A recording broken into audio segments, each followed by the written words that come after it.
Well, good evening and welcome to this live stream on the 29th of October 2024. It's Martin North here from Digital Finance Analytics. Great to have you on tonight. And thanks very much for taking some of your Tuesday evening out to spend it with Edwin and myself. Now, we're going to talk this evening about the whole question of real estate agents and do we need them in the current environment? You know, the technology's moved on. Not all real estate agents are the same. There are some goodies and there are also some baddies. And who are they working for anyway? So some of those questions will come out tonight. And we'll be talking about the strategy around that. Just before we get into that, remind you as normal that we don't provide specific advice, either financial, property or legal here. General conversation only.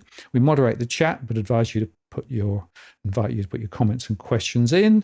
Just watch what you say, please. We do moderate. And we also invite you to use Walk the World if you've got a specific question that you'd like to throw at Edwin or myself. That'll get to the top of the queue, and more likely we'll see it. We don't follow everything that's going on in the chat because there's just so much going on.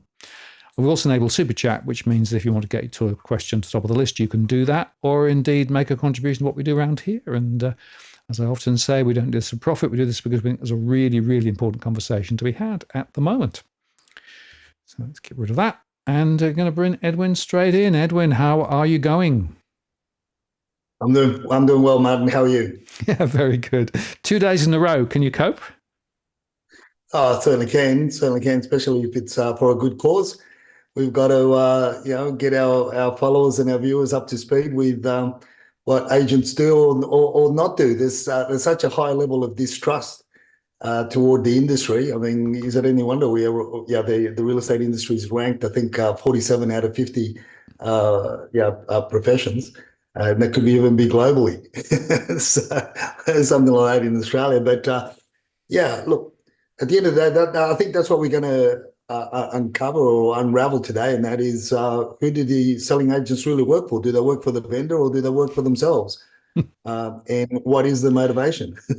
Yeah, I mean, it's a great question. And I guess it's worth saying, Edwin, that not all real estate agents are the same, right? So we have people attached to the large groups like Ray White or, you can think of quite a few others as well, or indeed individual. Yeah. So the point is that there's quite a range. And so when we talk generally about agents' behavior, not all agents behave the same. But it is interesting. I've had, over the last month, at least 6 people pose me the question, do I really need a real estate agent to sell my property? Can I not do it without them?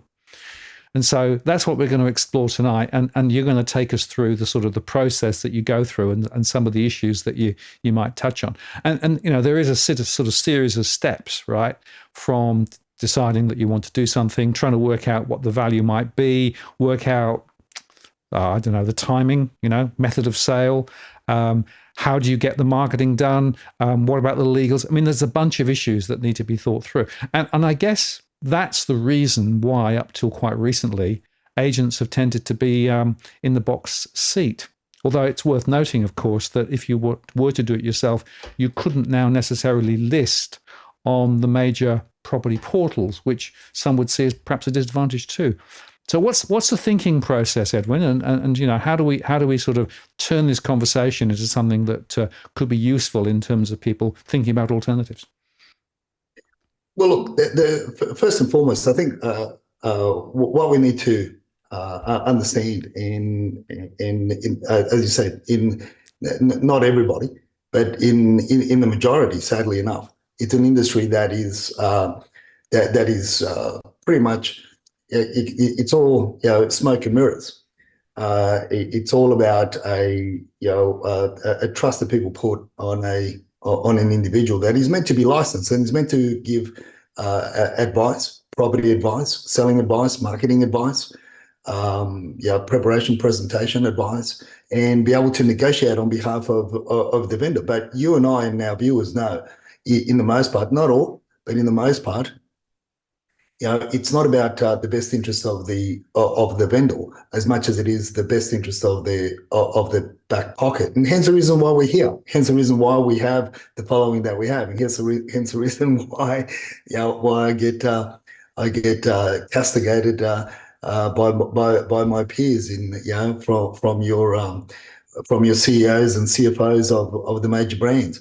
Look, the unfortunate thing is because there are bad apples, and there are more bad apples in the basket than there are good apples. That's the unfortunate thing. What real estate agents get taught, and more so, I've noticed that in the newer generation of real estate agents, it's not about achieving the best price. It's not about the methodology of achieving the best price for the vendor or for the client, but it's more so, how do you get the listing?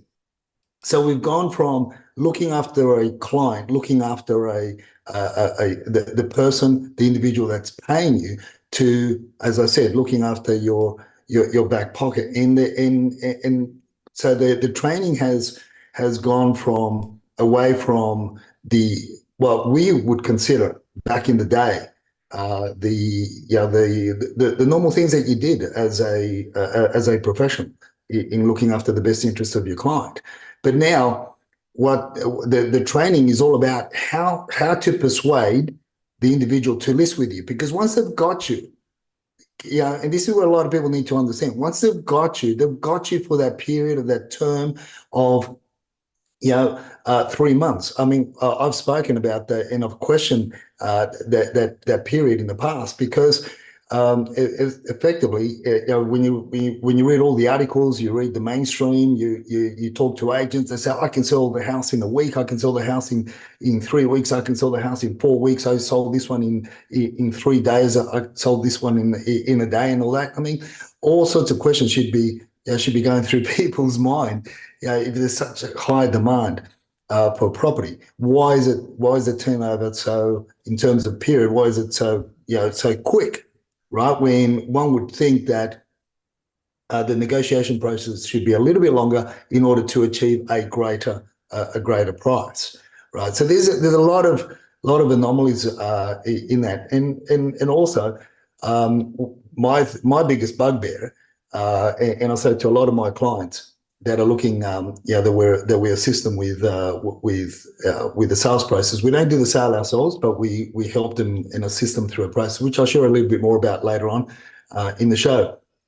But we say, and when we interview the agents that are going to be potentially taking carriage of the marketing campaign, we make sure that we go down to either an 8-week, or if need be, a 10-week marketing campaign, exclusive agency arrangement, because if they don't achieve a sale within a certain period of time in this market, in the market that we're in, well, something's going to miss. Something is not right. But the unfortunate thing, Martin, is going back is what they're taught, how they're taught. And as I said, the main emphasis is on getting the listing, because once they've got you for 12 weeks. They've got you for 3 months, an exclusive arrangement and quite frankly, there were periods within a market, within seasons that you could negotiate the terms, and that is also you'd negotiate the commission. But obviously tonight is more about how to sell your own property. So I guess we can start with the basic point, and something that I've been talking about for a very, very long time. And I've had a lot of videos up which I've downloaded from YouTube. When I had the office, I used to make up a lot of different tips and hints as to what people need to do. And the first thing is the first point, the first cab off the rank, in my opinion, is always the preparation. Which we can agree with. The preparation is the beginning, because it starts with creating the desire, creating a want, creating a must-have, and also peace of mind in the mind of the purchaser. That's your starting point. Yeah, and talking about preparation, I think there's two angles to this. The first is, I think back to my situation when I decided to sell my property in the Illawarra. There was change in personal circumstances, and there was a sort of a feeling of a need to sort of move on, as it were. But then there was also the question of trying to figure out how to prepare the property for sale, and how much work to do, and all of those things. Now, I must tell you that the agents that I spoke to a few, had really little to tell me about how to prepare the property, other than clean the windows. So that was interesting. And in terms of actually trying to figure out whether to put the property on the market or not, well, that was ultimately my decision. But one of my questions was, so what do I need to do in terms of, getting it ready to go to market, but also what is the price point? What am I likely to expect? And I got a massive range from the various agents that I spoke with as to the expectation. Some were way over the top. I felt others were probably undercooking it. And so it's quite hard to sort of get a benchmark to know, even at the outset, what the journey is going to look like.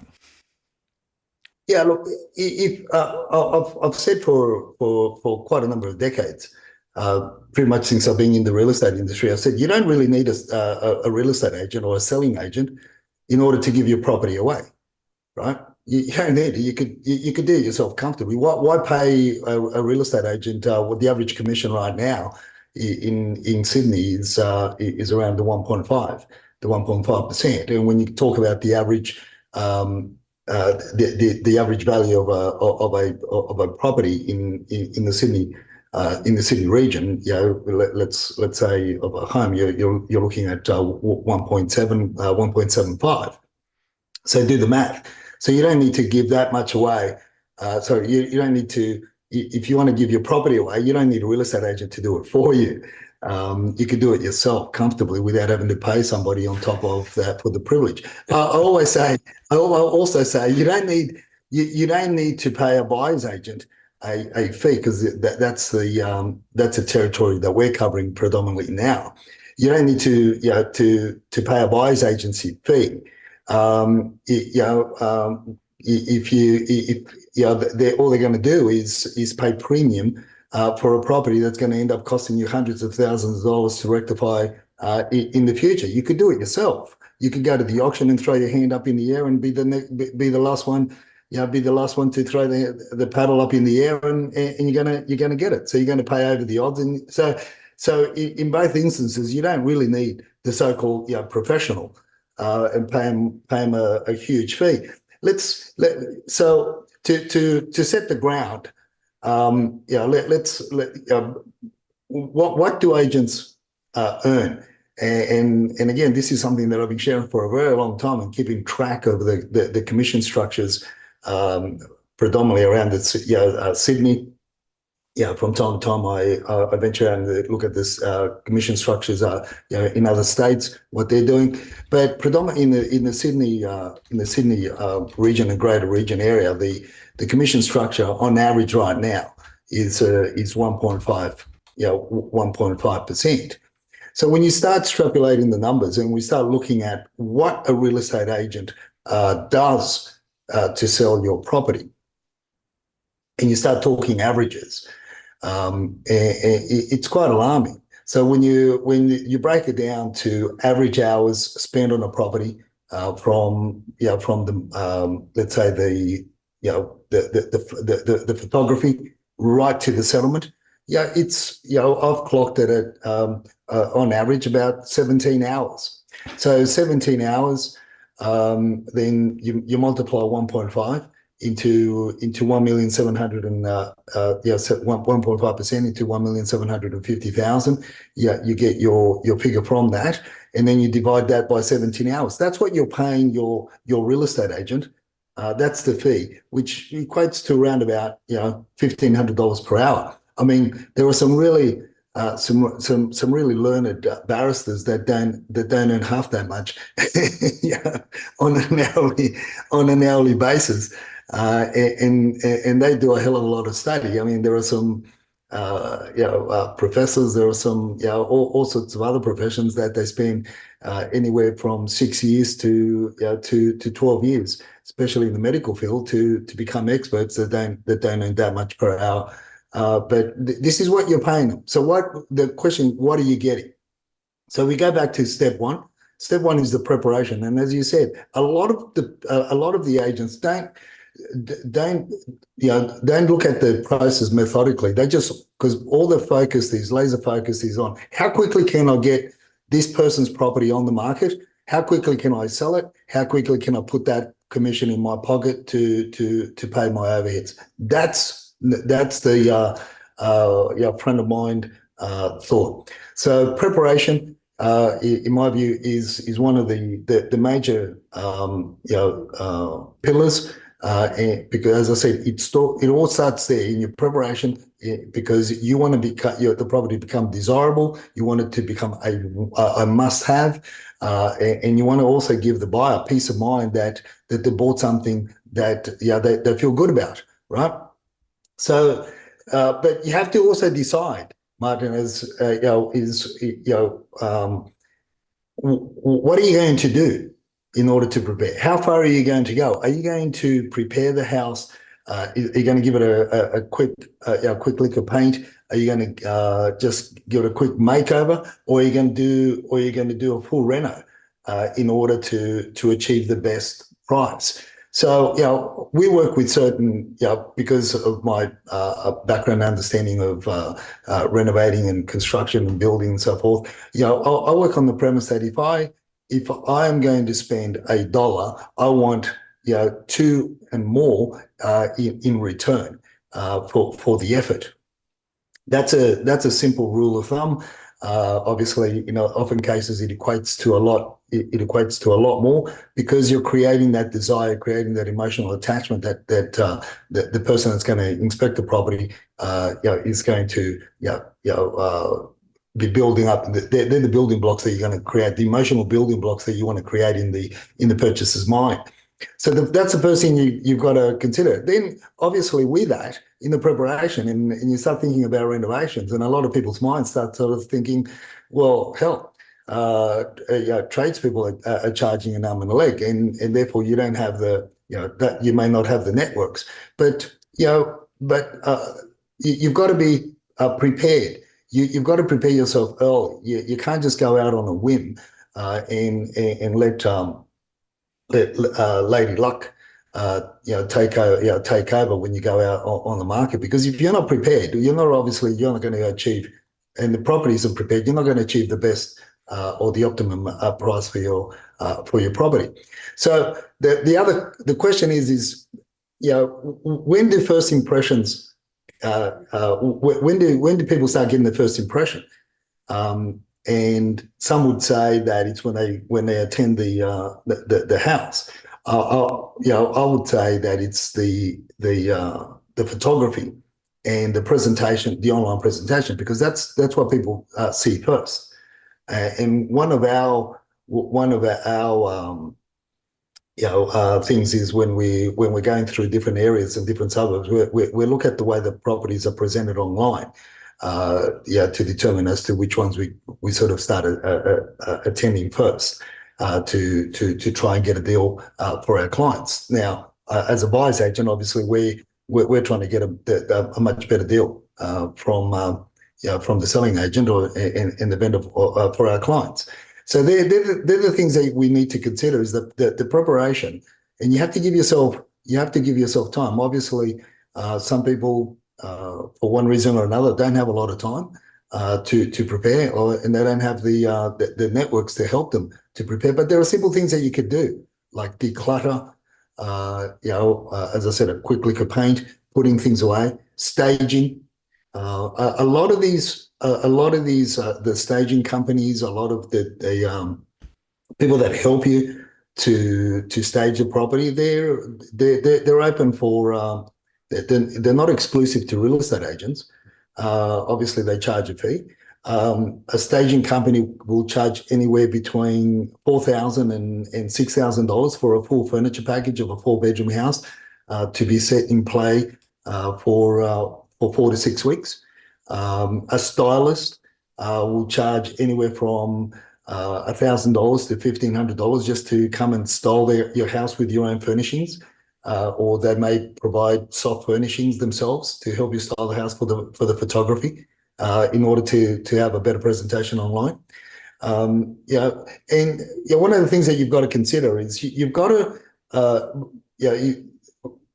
style, renovate, or even just give it a quick makeover, not necessarily based on your need, on your taste, but that of the general populace, that broader spectrum. I mean, hey, I like the color yellow, but it doesn't mean that I'm going to paint every single bedroom in my house yellow in order to sell it. I mean, I think yellow's funky. I mean, yellow Porsches go a lot quicker. Yellow Ferraris and Lamborghinis, they go a lot faster than red. But unfortunately, yellow's not everybody's cup of tea. So simple makeover is what has to, the decision, the preparation has to be decided whether it's going to be a simple makeover or a full renovation. Now, it could mean that a property requires a full renovation margin in order to achieve the optimum price because it's so run down. But you've got to do the math. You've got to do the math on the value of as is to a value post the renovation, and work out how much you're going to spend on the makeover or renovation to determine your return on investment. Yeah, and one of the key questions that comes up, of course, right up front is what is it worth, right? And it's actually quite complex to try and figure out what the answer to that question is. Obviously, you can get reports in the neighborhood or reports in the particular location, and you can spend quite a lot of money by buying those reports. Most of the real estate agents, when they actually give you an appraisal, will include some of that information in the appraisal. They won't necessarily be able to talk about their own experience only because they may not have sold much in the immediate area. They may have sold quite a lot, but who knows? But they tend to use that same information. So that information is sort of there. But a lot of it is not publicly available. And you might have seen recently the move towards no information being put on the portals as to what happened with regard to property. Now, in some places, you can get the data for free. In New South Wales, for example, you can go to the Valuer General and you can actually pull out information for a particular street and see all the prices that were actually achieved over the last year or 2 or 3 or 4. Not all states have the same. So in some cases, the whole thing's been privatized, which means that information is less easily available. And I think it's a major problem, by the way, that information isn't available. I think it should be available. And then, of course, the other problem is if you start talking to agents, as we've said before, you've got those who actually puff you up because they want to get the business. So they actually give you a very high quote. There are others that are perhaps a bit more realistic, and there may be some who are actually a little bit more on the downside. So many people will automatically jump then to you think you can get me more, so I'm going to go with you. But then, of course, as we've discussed on many occasions, that you've then got the underquoting or the bait advertising, as we now call it, right, that comes through. And then you've got this massive tussle between the expectation that was set initially and then what actually happens when the offer comes in significantly below the expectation. But in terms of actually, if you are somebody who is thinking that they want to sell their property and don't want to engage with an agent about price, what are the best mechanisms to be able to actually figure out what the value might be? To me, I know to a lot of people it sounds very complicated, but to me it hasn't been. And this is because the way we got taught, and I guess again because of my background in the amount of properties that we bought over the years, we bought and sold and renovated and did all sorts of things, and it helped others to do the same, and family and friends and clients, and managed the 28 to 35 years. Involved around this, you sort of get the feel. But back in the day when I started, there's a science. I mean, that's where you've got valuers, right? And they do a 4-year degree in order to be able to ascertain the value of property. But it's not that complicated when you think about it. If you look at the mechanics of it, you look at the science of it, it's work out the parcel of land, how many square meters in the parcel of land. You've got the value general. You got local local governments sources that you can work out what the value of land is. Obviously, they're going to be skewed downward in a lot of cases, but there's your starting point. Your square meterage, your parcel of land. Obviously, with the parcel of land, you've got to then identify what sort of frontage does it have? What potential does it have? Does it have a potential for development? What zone is it? Does it land on? Is it R2, R3, R4? What's the council doing in terms of future development proposals? Are they going to, has somebody gone in there with a brown paper bag of late and from your neighbourhood and your whole area is going to get re-gazetted? All this sort of stuff. This is what we do. This is what I would do, and this is what we used to do. What I used to do more often when we were selling properties for clients, running the office from a selling point of view. And this is what agents and the seasoned agents will do and still do, but most now don't. That they rely on websites that agents subscribe to, paid websites that you get the information. Although it lags a bit, you've got that, but you've also got portals, websites like you mentioned earlier on, like your Ray Whites and your McGraths and other main franchise groups that share the data instantaneously throughout the networks, and they're able to see what was what values were achieved before it gets registered in the Value General's with the Value General's office, and it's freely available to the general public. That could take anywhere between 72 to 90 days. Now, but let me say this, Martin, when somebody is looking at selling their home, when someone's looking at selling their property, I'd be foolish to think that they are not versed with what's happening in their own immediate area, and this is where a lot of vendors now are a little bit more savvy, because if you're thinking of selling, as I said, in most cases it's not an overnight decision. Oh shit! You wake up, you go to bed with late dinner, and you wake up the next day, with having nightmares, and you think, "Oh shit, I've got to sell the house." No, it doesn't work like that. It's something that a lot of people are going to the local market. They are seeing what agents are doing. They're seeing what price is being achieved. They're attending auctions, and that gives them a fair value. So an idea of value. So you've got. So the general rule of thumb is, as I said, the square meterage of the parcel of land.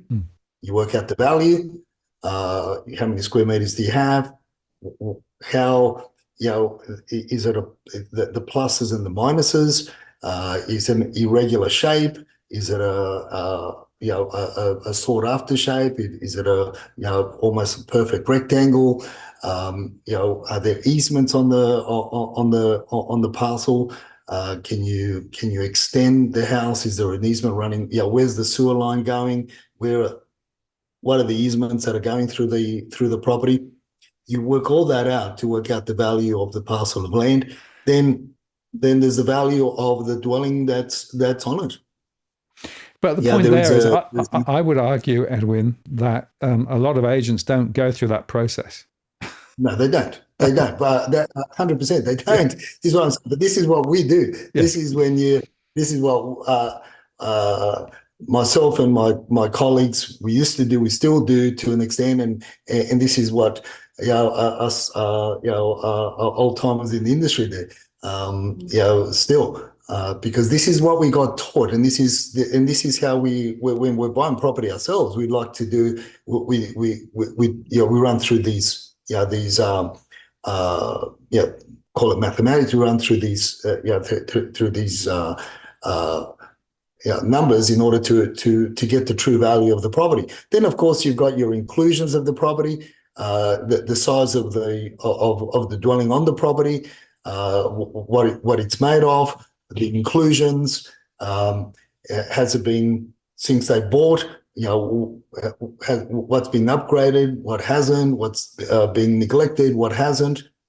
So all these have values, and you add and you subtract. And then at the end of the day, Martin, you've also got to include emotion. You've also got to include emotion. Is it an area where the WeChat chatters want to live in? Is it an area where the silent tigers want to live in? Is it an area where the new kids on the block, where the whole families want to live in? All these things have got, there are values to all these to these things. So look, that's a scientific method. And then, of course, as I said, then you've got your emotion that you've got to include in that. And as an individual, you've got to walk through the property, regardless of what some websites tell you, regardless of what some people tell you that, agents can tell the value of the true value of your property, and they'll give you propositions by going on some sort of bullshit app that this and that. I mean, you're going to get led astray with those sort of values. And there are websites that also have predictive values that people are using, and they post on. We shared their post on X, and the values are way off. So you've got to be careful what websites you use, what you use. But then at the end of the day, Martin, if you want to sell the property yourself, right? And this is what the show is about. If you want to sell the property yourself, hey, listen, you got to use all the tools that are available to you. If I wanted to sell my property myself and I wasn't a real estate agent, I didn't understand this, I wasn't in the game, right? I would then call, okay, I'll turn this around. So I've lost track of cars. I used to be in a cars when I was a lot younger, but now I've lost track of cars. So if I've got an old Ford V8, whether it be whatever, I've got an old Mustang, but some tell me it's worth a lot of money, others tell me it's not. It's a rust bucket. I don't know. So what I would do then, if I had this item, this object, if I had this, I would then go and inquire from professionals, whether it be dealers, right? Whether it be dealers or whether it be car enthusiasts or clubs. They're the professionals. They will know. They will have a better point of what the true value of that vehicle is in the state that it's in, right? So why can't you do the same? I know what you said earlier on. They'll try to bamboozle you, and they'll try to get your business by telling you it's worth 20, 30% more than what you thought it was. Well, then you were really never going to sell the house yourself, right? You got conned, so you never had a notion. But that's what I do. That's straight out. You get the professionals, and there's nothing wrong with it. And you'll get the enthusiastic ones, and you'll get the melancholy ones, and you'll get the suicidal ones, and you'll get all sorts. The more the merrier, and then you'll be able to. And then with all the other online portals, there's also paid subscriptions to CoreLogic. You can pay a subscription to CoreLogic. You get more data. You can call. You can engage yourself to get an analysis, a deep dive, to get a better understanding of what's happening. These are the tools that people have to be empowered with. Or you could DM me, and then I could give you also, you can, as a consultant. That's what we do. That is part of our role as well. But there are tools available for those in other states. If you don't find yourself in Sydney, that you can use, and that's what I would be doing. Yeah, so the point there is there are a range of tools that are available. You have to do a bit of work to be able to actually uncover the latest data. And a couple of people in the chat have said, well, whatever the price is, it's going to actually be, is somebody prepared to pay it or not? And so the ultimate test is, do you have a buyer? Can you get a buyer, right?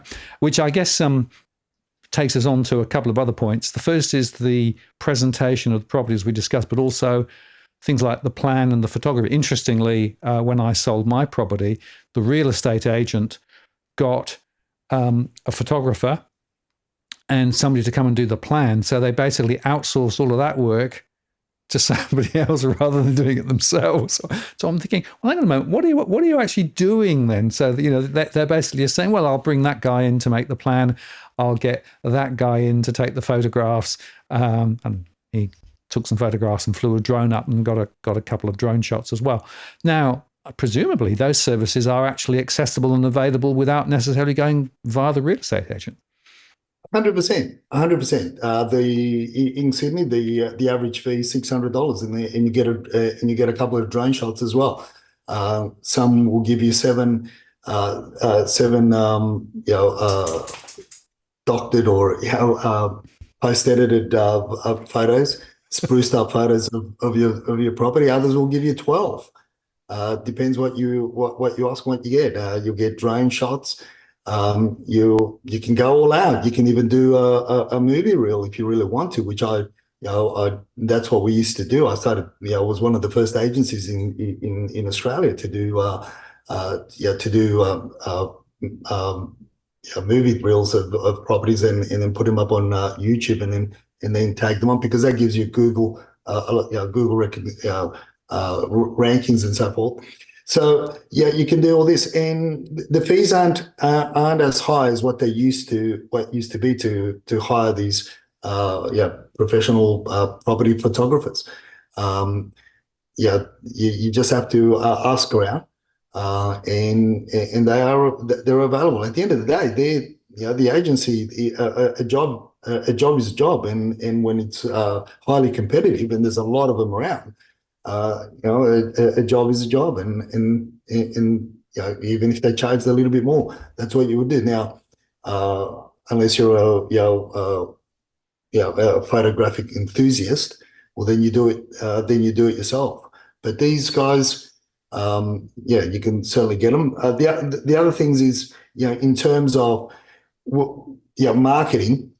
Okay, there's the photography. Do you really need a signboard? I don't believe you do need a signboard. As a matter of fact, I think it's about 15 years ago, I did a video do you really need a signboard? And this is whilst I had the active real estate office, and I was selling, because the signboard is predominantly there to market the agent that's selling the property and not yourself. And guess what? You pay for the thing. You pay, $600 for that signboard to be plastered on your front yard, and when most of the advertising is for the agency and the agent and not your property. Most of the people, you don't drive around, Sydney looking around neighbourhoods looking for signboards. You do it all online, and this is what I've been saying for a very long time. I can't remember what I did. It's in one of my YouTube channels somewhere, that video. So the signboard, obviously brochures. Yeah, look, I recommend you get brochures. And again, you can go to the local printing shops. You can get those done. You can use AI to do a lot of this stuff as well, to do the copy. You can get it all done through online through AI. There's some marvelous tools on there that you can get done. Even the copy. You can run that through different free websites online, and you get you just have to make them suit, because a lot of them are very much Americanized. You make them suit the area that you're in. The portals is the most important thing. Getting on the portals, getting on domain and real estate. That is key. The unfortunate thing is, as you raised earlier on, is that we don't have that ability now. We used to. I don't know how long ago they changed, but one of the main portals would allow private ads to go on, and that since changed. Now you need to do it through either a licensed agent that's got an account with them, but there are websites that you can use. Now the websites provide with signage, they provide with brochures. They give you all sorts of paraphernalia. I'm not sure what the fees are. They used to be around $1,500 to $2,500, but it also depends on what type of ad you want. You want online. Like I said, I'm not up to date with the websites. You've got Buy My Place. You've got Sell My Own House. For Sale by Owner, and there's a couple of others that linger around as well.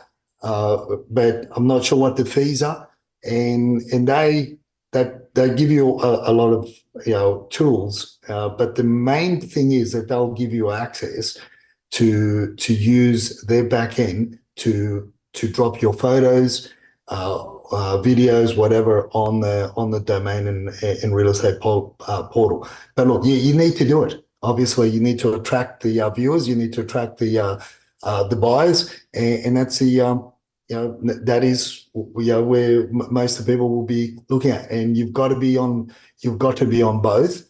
Again, I don't know what the fees are that they charge. I know that premium ads that agents basically get you on at the beginning.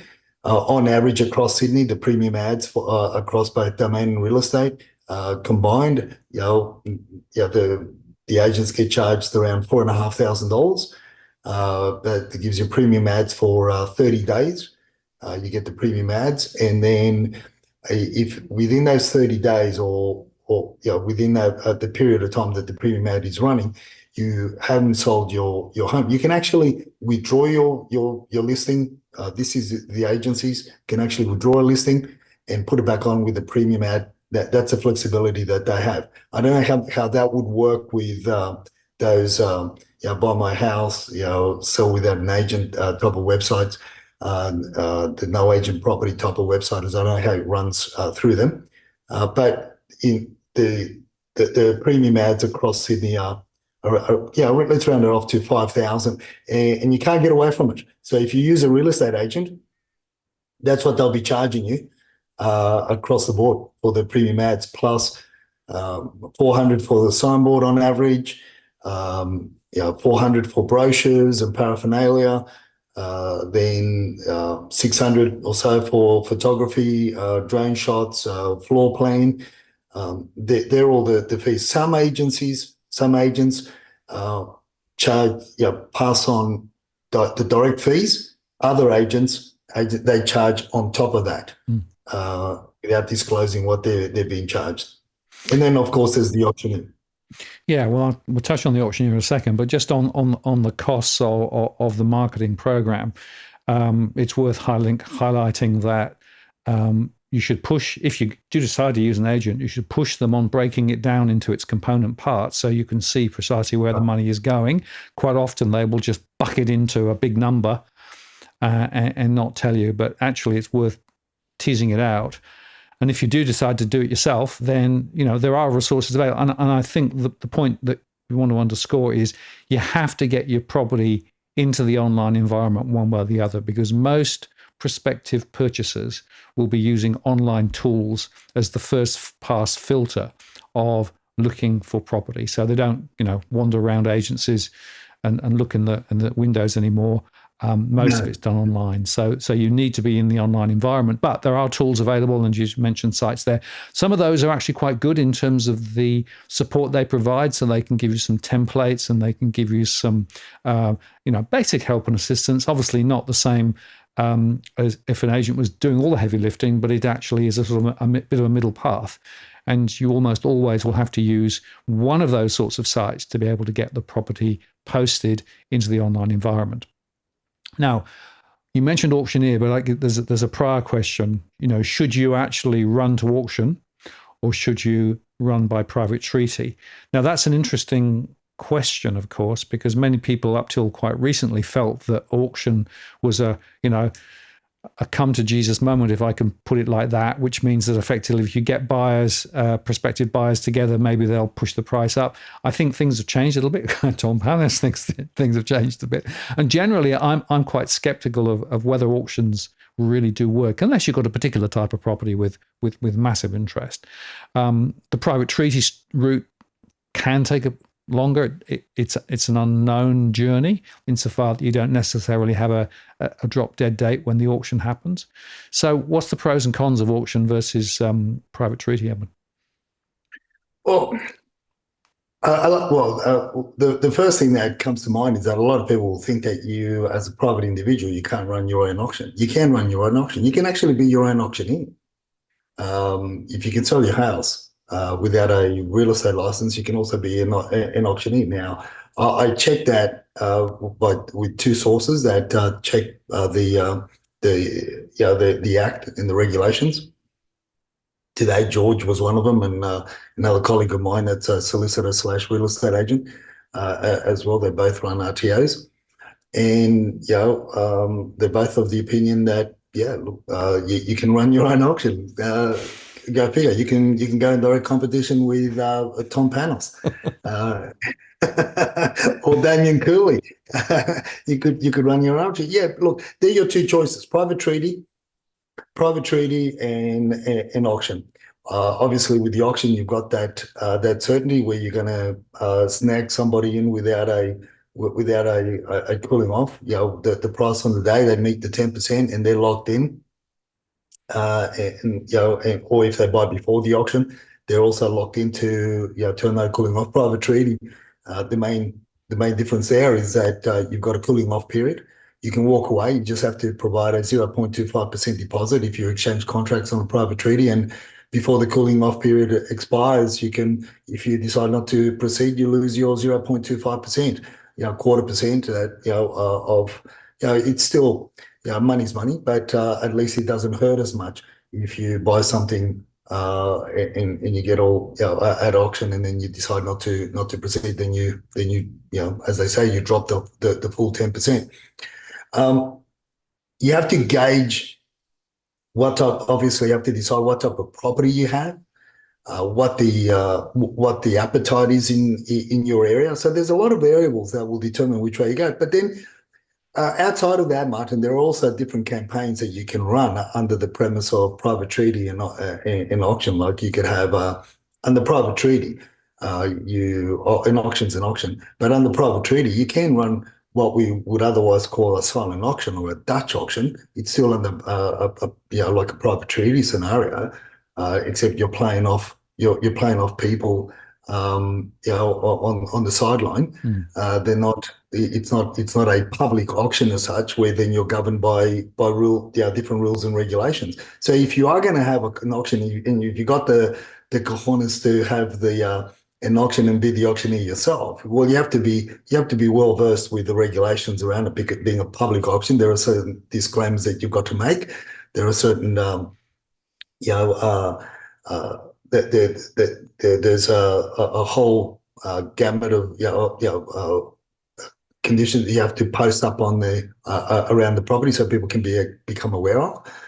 So there's a criteria that you have to follow because it being a public event. But everything else on the private treaty, you probably many of our viewers have probably heard of the terms such as the expression of interest, where you express an interest in the property in terms of lodge or file an expression of interest. You've got, as I mentioned earlier, the silent auctions. Then you've got also price guides. Do you post a price guide? Do you don't post a price guide? Do you have what agents seem to get everybody, and when you ask them for a guide on the first week, they say, "Oh, we don't know. We're going to let the market dictate." And then once we get buyer feedback, then we'll let everybody know. I mean, it's a lot of hogwash. You're meant to know what you're meant to be within a range of the sale price anyway. But anyway, that just flies in the face of the regulations. But they're the different campaigns that you can run. Obviously, that's, as you said, you've got to really weigh out, and you've got to think carefully which way you go. Many properties go to auction unnecessarily because predominantly, in the majority of the times, it's because the agent wants a quick sale. The agent wants a quick commission. It goes back to that ease do less and get a quicker commission in your back pocket than working making the most of the campaign and what's in front and trying to achieve the best result. So yeah, so there's a lot of factors that you have to take into consideration, obviously. And I guess one of the main ones is the local sentiment, and see what's driving, because the last thing you want to end up is running an auction campaign as well. And when homes around your neighbourhood have had auction campaigns, and then they get passed in, or they end up in on the other post auction ledger under private treaty sales. So you got to be careful. Again, it's observing the market conditions, looking at the style of home, the type of home, and what your target market is. Yes, and I think that in the current environment, certainly in some states in Australia, the auction clearance rates are quite low, and a lot of properties are being pulled off before auction as well. Interestingly, in the UK, the sealed bid approach, where effectively you say, by this particular date, if you're interested, make an offer, put it in an envelope, and then we'll take the best offer, basically, it is actually taking quite a lot of traction at the moment, rather than either an auction or indeed a private sale treaty, because it sort of creates a crystallization point in terms of actually when the deal will or won't be done. So that's an interesting, and that development is moving quite fast in the UK. I'm not sure whether it'll do the same in Australia. Oh yeah, look, I mean, Tom is a funny bunch of people. So Watch it. Each to their own. I mean, that's what I would call a silent. That's the old silent auction or Dutch auction. And then what happens if you don't achieve the reserve? Do you give them a second run? Do you advise people, say, look, we didn't match, the desired outcome wasn't met. Let's have a second run. There's I guess you could say there's criticism on all sides for every strategy. That's what I'm saying. You just have to work out which one's going to be the best strategy moving forward. You've got to put your best foot forward, right? And then many agents say, "Oh yeah, auction's the best way to go. Let's go to auction." Blah blah blah blah, and then they end up with nobody on the day. Why? Because you've got to tack and weave. It's a strategy. A strategy means that you've got to tack and weave. You got to move. You got to roll. You got to counter. You got to dodge. You got to duck. But if you're just going to go out there with thinking that the first strategy you went to that's going to get you to the best and the end result, well, it's proven over and over again that it's not always the case. So this is a marketing campaign, a strategy from the preparation to settlement. It's an organism that's forever, that's moving. It's not rigid, if I could express it that way. It's moving. We negotiate with vendors or vendors' agents right up to the day of settlement, and there are different things that we negotiate from making the offer, the original offer on the property, to post the exchange contracts, whether it be bought at auction or private treaty, post the cooling off period, and moving on to settlement. We continue, our negotiation continues, but hey, that's because we know the ropes, you could say. We know how to tack, and we're negotiating right to the end, because and it's not necessarily on a reduction of price. In a lot of the cases, it is, because there are certain things that that have been not as per the condition of the purchase. Rubbish is being left behind, and as I've shared, in the past with our followers and viewers, I've shared that getting rid of rubbish can be very, very expensive. So, negotiations for us continue right to the end, and this is where a lot of agents pick a path and they try to stick to it religiously. And if they don't stick to it, they think that they haven't done the right thing. As I said, you just got to tack and weave. But that's in relation to the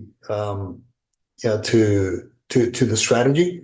You've got to be very careful what you choose, and put some thought behind it, because often the case is whether it's a private treaty campaign or an auction campaign, it's not just about the campaign, it's also about the time that you've got to spend in open house inspections. You've got to give potential purchasers and the dream buyer, the more time they can spend on the house, the more emotionally they're going to get attached to the property, the more they're going to pay. So if you don't put the time, in there, well then you're not going to get the best result, whether you're a real estate agent or whether you're not. It's all about timing, and unfortunately, some of these campaigns and some of these strategies that agents use, it's not to get the best result. It's really to minimize time that they spend on the property, and in the negotiation stage. Yeah, I'm back, Edwin. Thank you for that. Yeah, and I think that's a really, really important point. I've got another question which came up in the chat a little while ago. Was if you have an agent involved, to what extent does an agent do due diligence on the prospective purchaser? So, are you running risks if you're essentially negotiating with a prospective purchaser yourself rather than doing it via an agent? And does an agent do more than you could? No, look. At the end of the day, you've got a sense of knowing who's there's only so much that they will disclose, and people will disclose, whether it be to an agent or whether it be to yourself if you're going to sell. Now, the risk that selling the house yourself or real estate agents selling homes in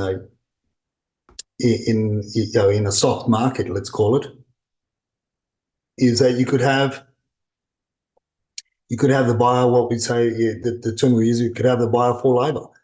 And so private treaty is more open to that than your auction campaign.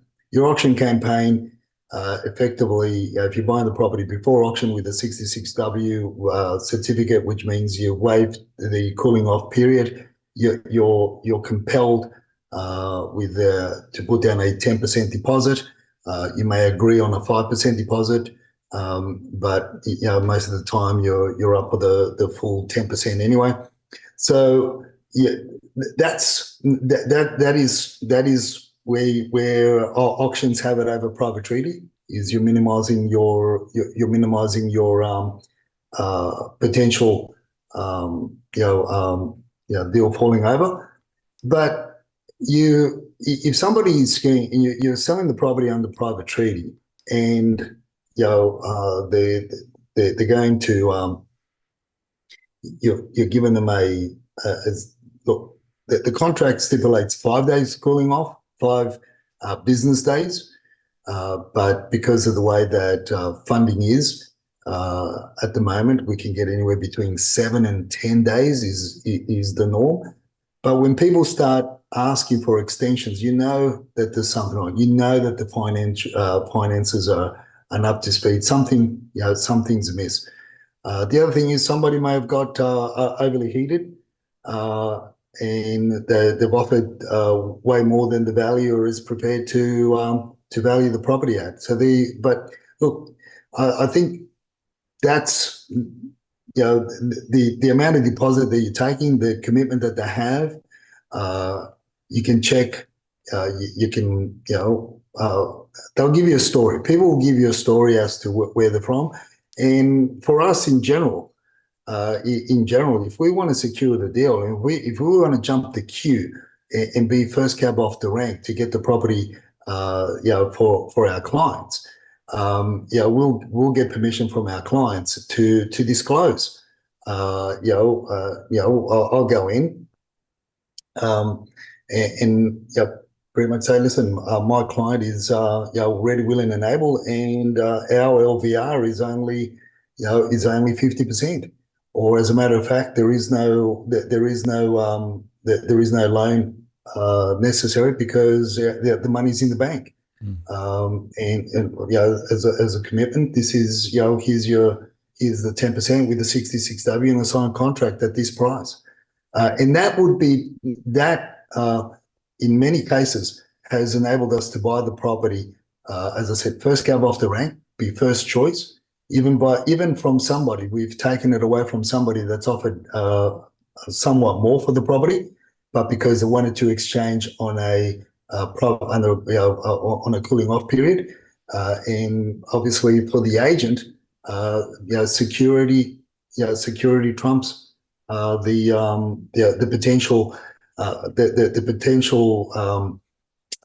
issues that you could have if the first buyer falls over, and then you got to go through the whole marketing campaign again, and you got to and people start wondering what's wrong with this property. It's not about what was wrong with the previous buyer. It's what's wrong with the property. It works through.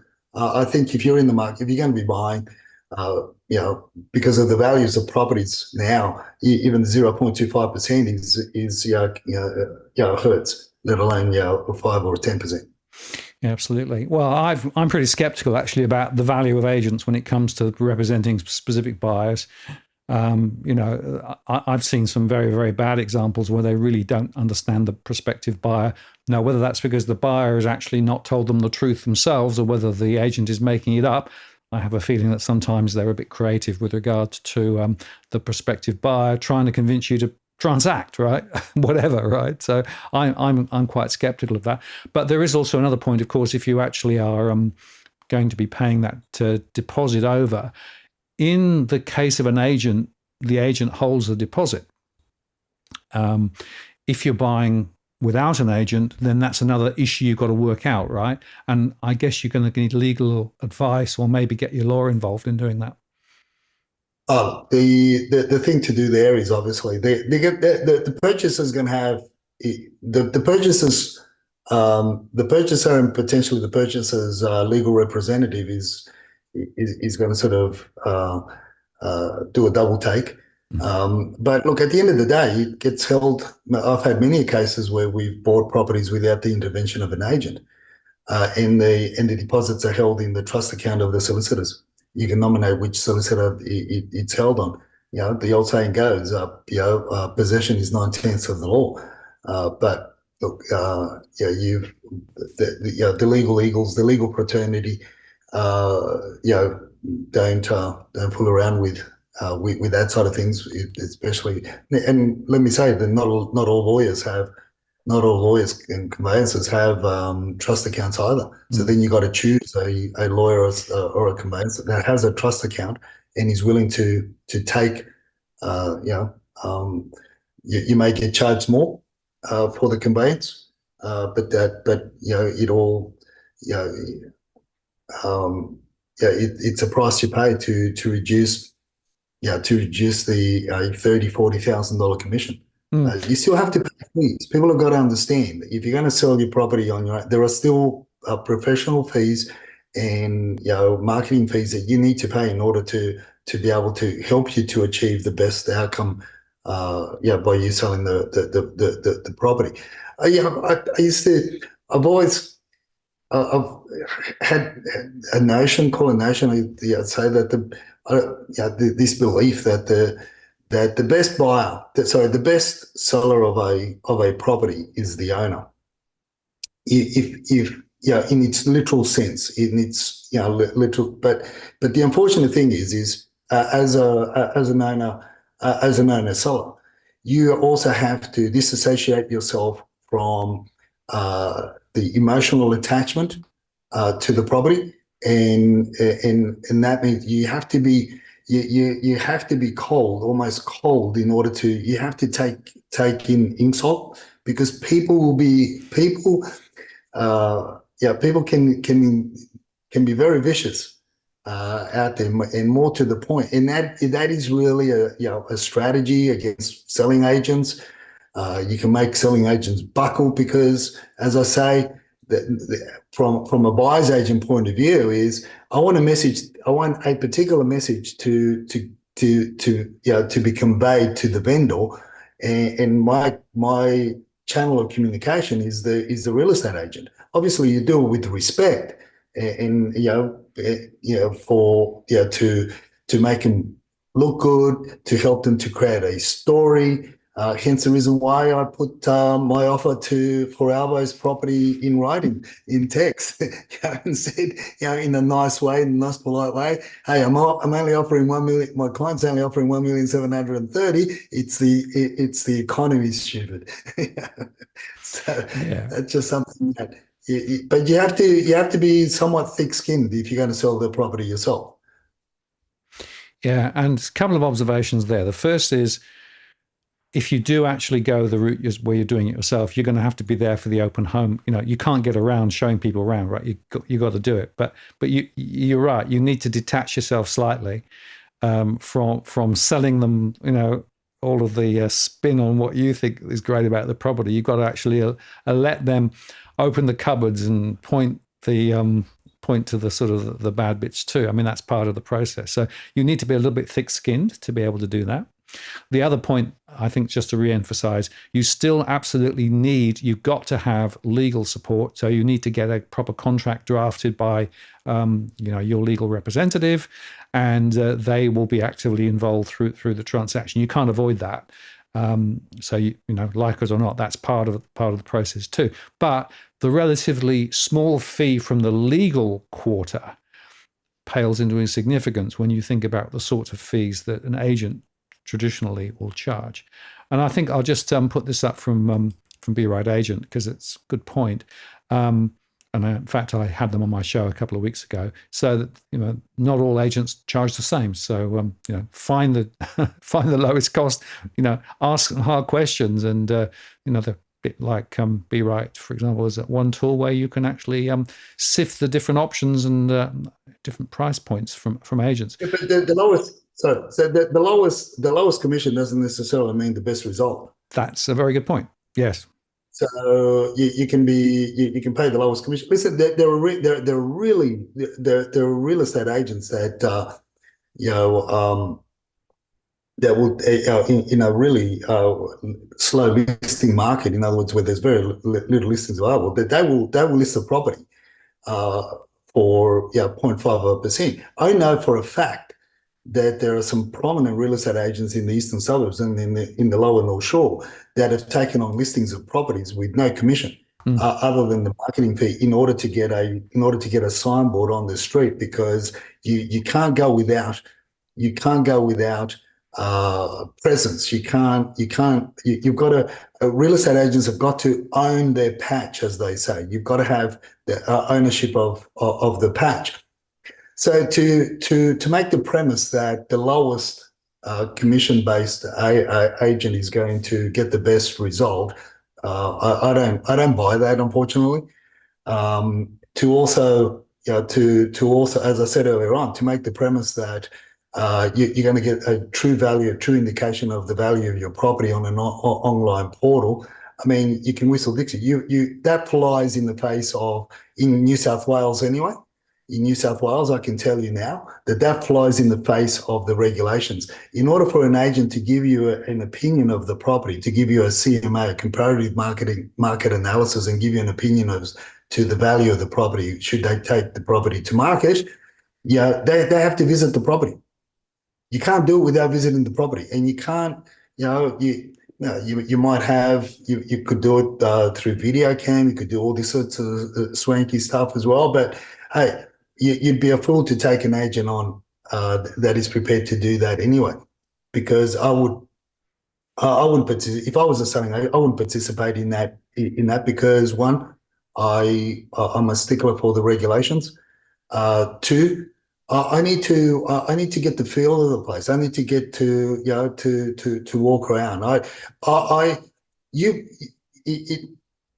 you're going to engage a selling agent, you basically, the selling agent has to be convinced of the product. Most selling agents fail in the role because they themselves are not convinced of the product, right? So if the agent is not convinced of the product, then they just got it just to fill in the gap because they don't have any listings, and they'll do it at a reduced price.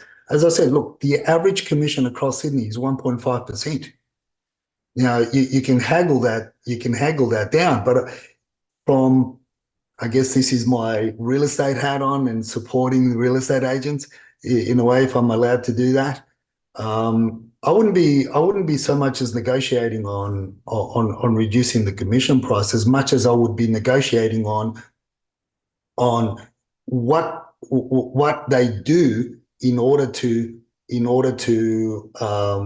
to get me the best price. In other words, how much time and effort are they prepared to pay? Are they going to put skin in the game? I'll tell you what I used to do, Martin. When I was in working the office as a selling agent, in a lot of the cases, and I dare say, and I'm being frank about this, I would, 60% of the time, 60, 70% of the time, my business partners didn't like it.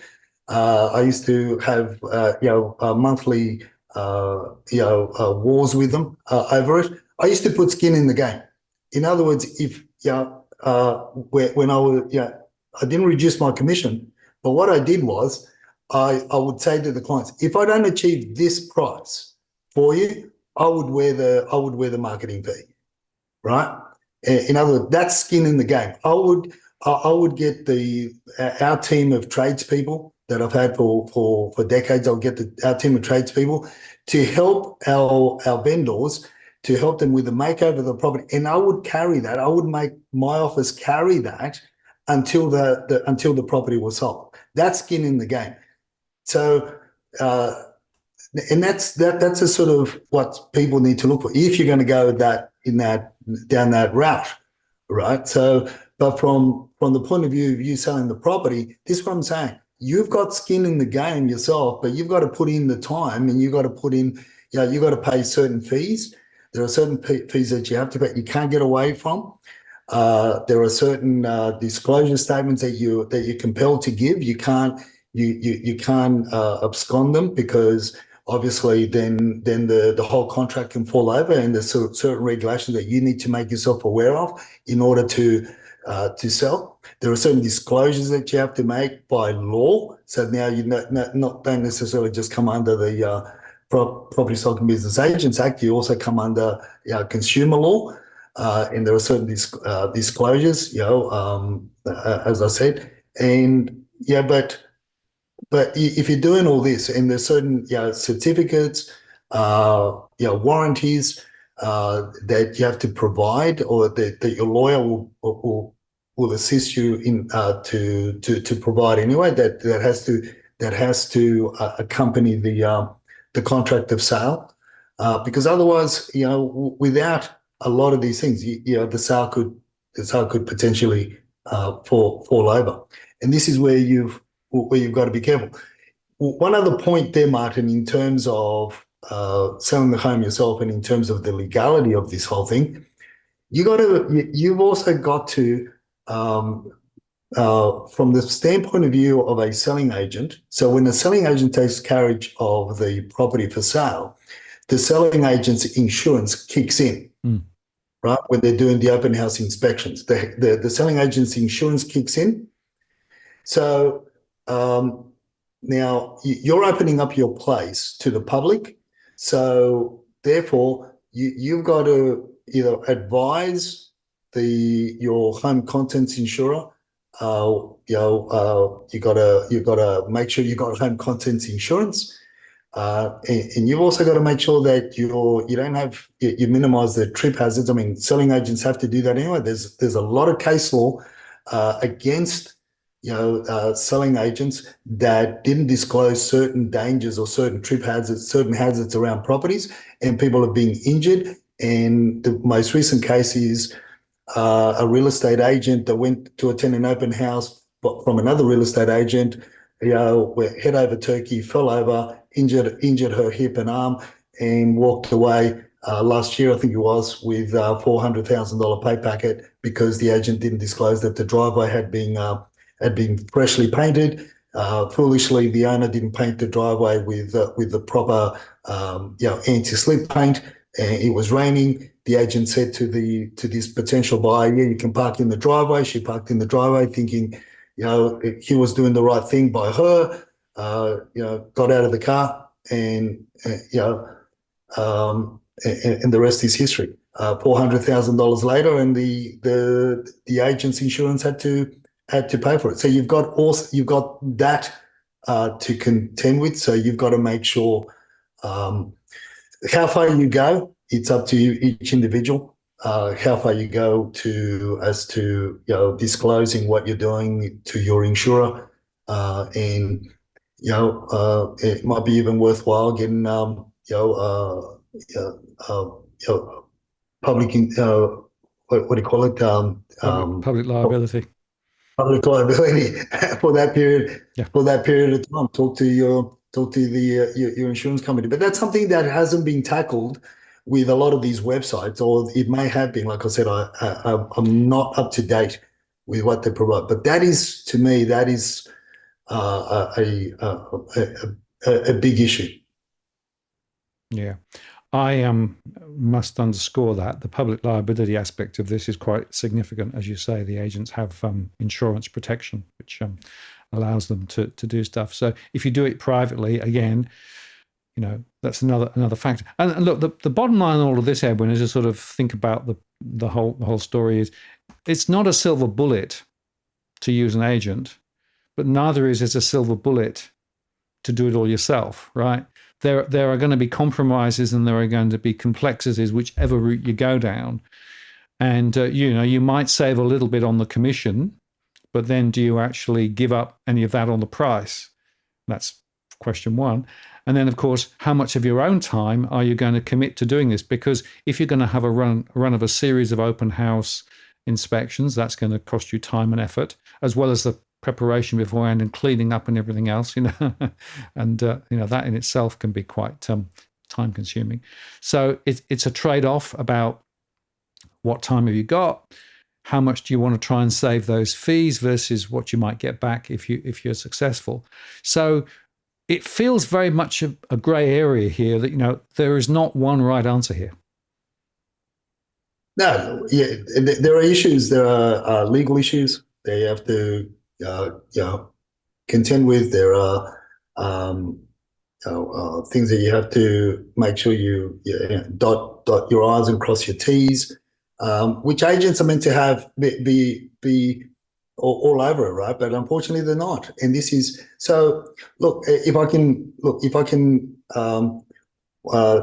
give myself a plug and to help bridge these two areas, what we've been doing for the last 15, 18 months, more often is I've somewhat gone back, perhaps over the last 15 months more so, I've gone back to helping old clients and also referral clients in assisting them with the sale of their properties.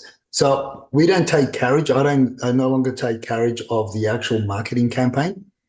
But what we do as consultants is we assist with the process that we've been navigating through, the preparation, the marketing, the managing. We actually manage the sales process that's being handled by real estate agents. We negotiate on the fees. To a point, obviously the commission fee, but more so the marketing fee and what they do, how they do it, the reporting.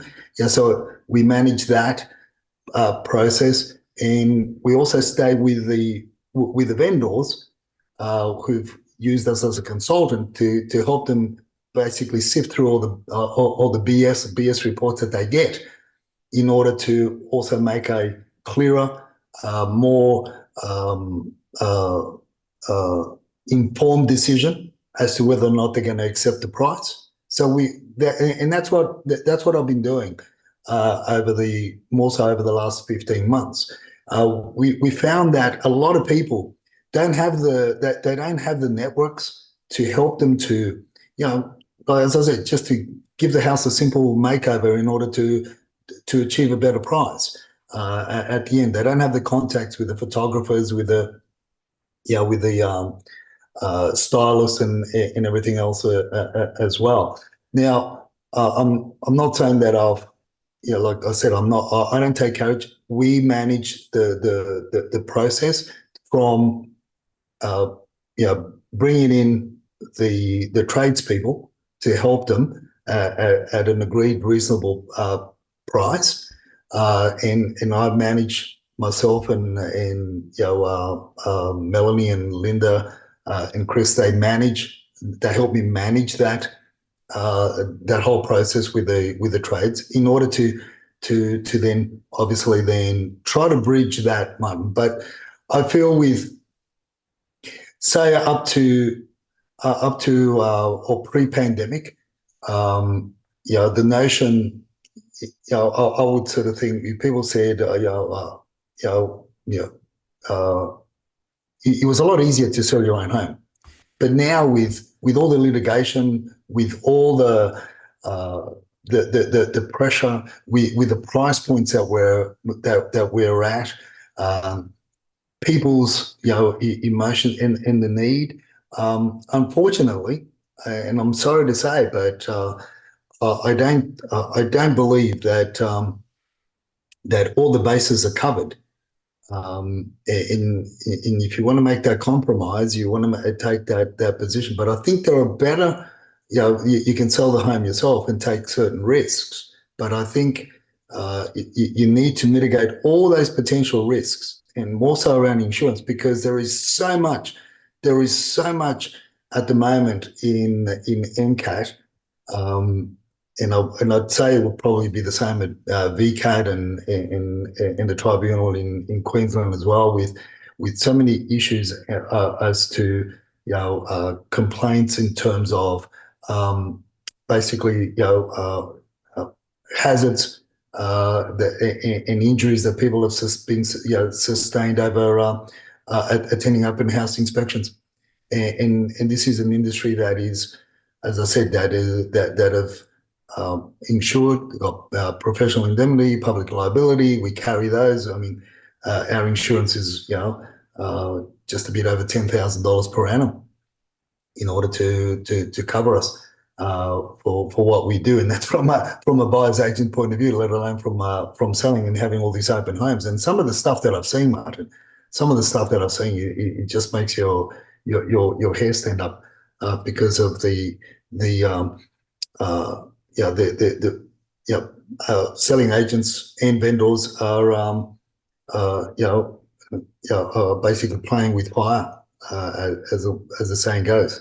With some of the stuff that I've seen that goes out there, where you've got drops of 20, 30 feet at the end of people's backyards, and there's no fence. You've got little kids running around, and families bring their kids, and the little kids are running around in the backyard waiting for mum and dad to inspect the inside of the house. I mean, this is the sort of stuff that you've got to be wary about.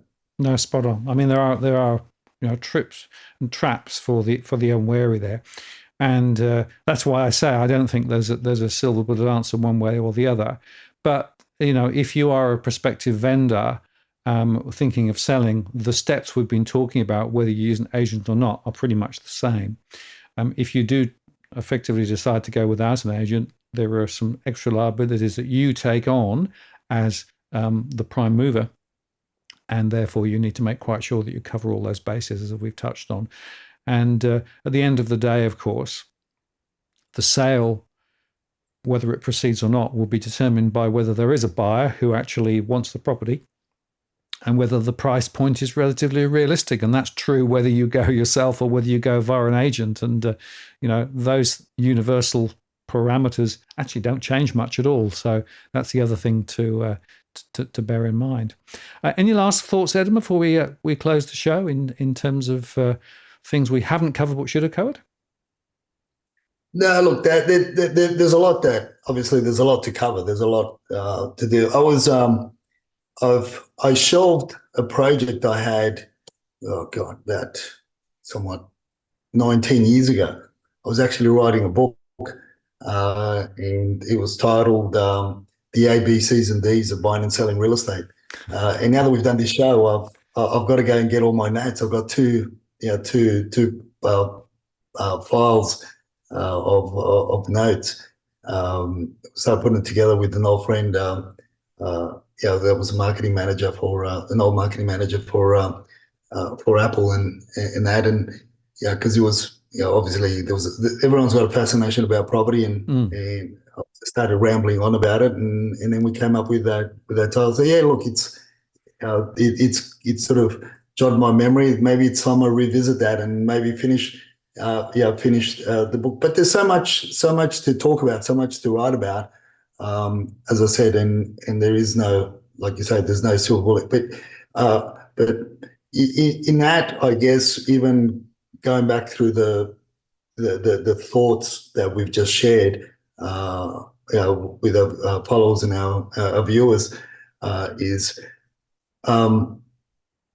there's a lot of areas that you need to negotiate, and you can negotiate and save more, and not only save but also make more money on the end sale than just the totally disregarding the selling agent, because you think that you're going to be paying them a 1.5% commission of $2 million property, so $30,000 of it. So there's other things that can be done in order to but you just have to be active. You have to be an active participant. It's hard to do that. It's hard to do that when you're a vendor. A lot of agents talk in Swahili. Not everybody understands Swahili or Martian, but a lot of them talk in that sort of language, and they do it purposefully. And this is what we try to do.